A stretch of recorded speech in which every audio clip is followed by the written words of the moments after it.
Hey folks, and welcome to week 16. So, watch the video this week. Look at the sample mini annotated bibliography. We'll take a look at this in just a second, and then I want you to complete and submit your own mini annotated bibliography. Watch this video called Writing in the Real World. This sort of talks about the sorts of writing that we actually see, aside from 5-paragraph essays, which we all were taught to write. We'll take a look at some the sorts of writing that we actually see out in the real world.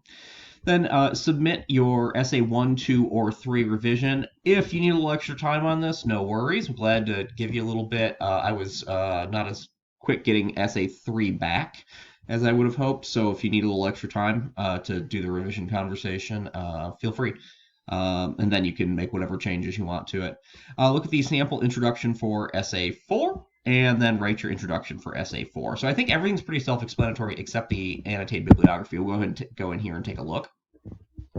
The annotated bibliography is really simple. What you do, have an MLA formatted citation for every source of your paper, and then below that, you write a short couple paragraphs here, what questions from your question document this source answered, what those answers were. Just trying to get you to articulate clearly what information you're getting from those sources, and then an assessment of the source's credibility. Okay, you don't need to color code this. Again, as always, I do this sort of for your sake here, but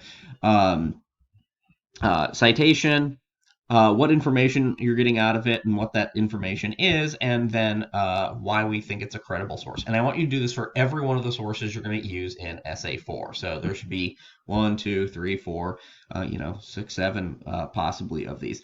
The good thing about this is this part in particular, the green and blue part here, is one that you can often use in your paper. Once you've written it here, you can just take the explanation of the information you're getting out of it here and work it straight into your paper. Okay. As always, if you've got any questions, don't hesitate to let me know. I am here to help.